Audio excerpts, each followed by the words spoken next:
We want to know, do you often see people who are inappropriately dressed at work? You can answer right now at WGNTV.com/vote, and we'll see what you have to say in just a few minutes. And now, back to Phil Weiss. Good to have you.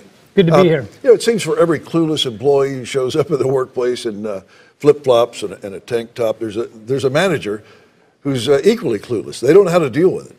Yeah, there's no question, Steve, that as the temperatures increase, the amount of clothing people wear to work decreases.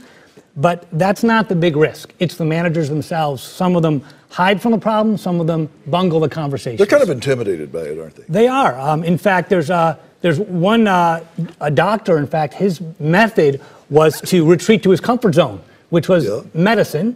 So he had a chart. He actually got sued for this kind of conduct.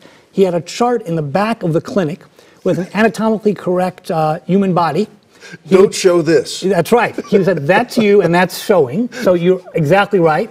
And his comfort zone made people so uncomfortable they ended up suing. So managers, leaders, they need a better way. They do. So which employees are the ones most likely to get a dressing down for dressing down? Yeah, well put.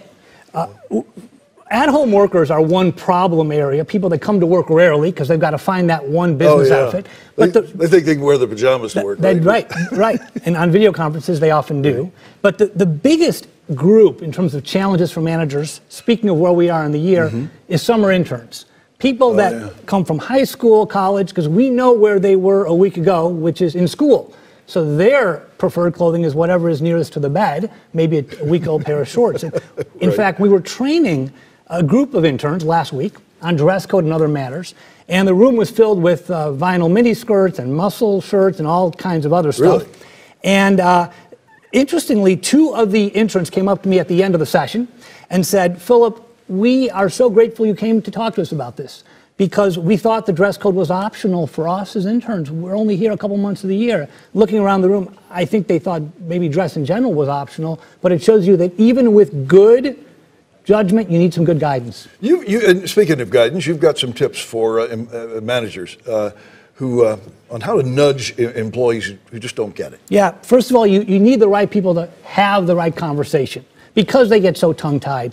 One recommendation is to make sure you have a policy for the summer, set up pre-summertime, and list out the kind of outfits that are not only questionable, but that are okay to wear. People need positive. So it might be that flip-flops are not okay and tennis shoes are okay in your environment. So you want to make sure you give people both choices.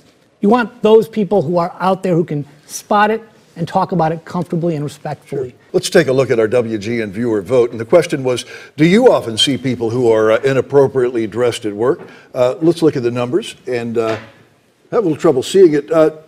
Actually, 77 say yes, they do. I'm not surprised at that. Are you?